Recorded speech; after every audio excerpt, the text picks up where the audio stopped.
keyfiniz Bayrak FM.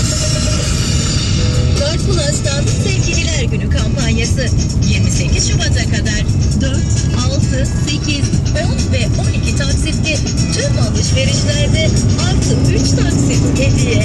İlaveten 100 Türk Lirası ve üzeri harcama yapanlar arasında çekilişte 10 çifte Cyprus XP Travel Pegasus ile Türkiye'nin istediği lokasyonuna gidiş dönüş uçak biletiyle bu seyahati yapacakları otel konaklamalarına Cyprus XP Travel'dan %10 indirim yapılacak. Vadeli döviz mevduat hesabına %5 faiz Via Bank'ta. Üstelik miktarı ne olursa olsun. Yani miktarı azıcık da çok olsa da mı? Miktarı ne kadar olursa olsun Via Bank'tan herkes kazanacak. Via Bank, gelen kazanacak.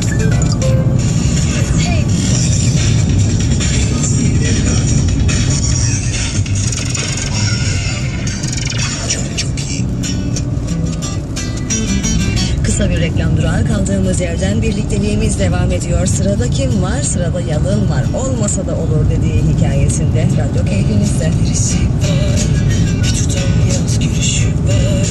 Kocanın egosuyla olmasa da olur.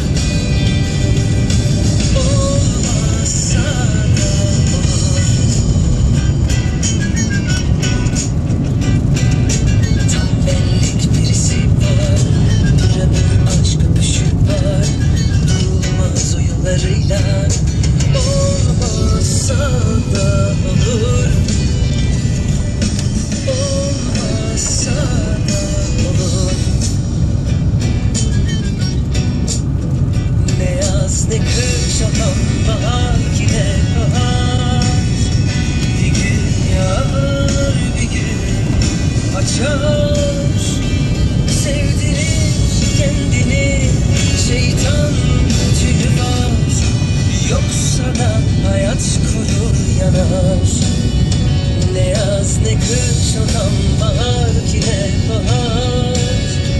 Bir gün yağar bir gün açar.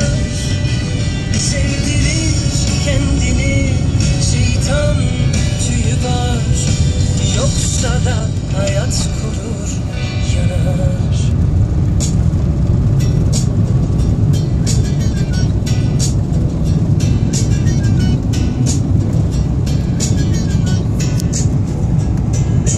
Kıskıvrak yakalar kalbinden eğilir girişinden oynar bu haliyle. Olmazsa da olur. Olmazsa da olur. Ne yaz ne kış olan bahar ki ne bahar.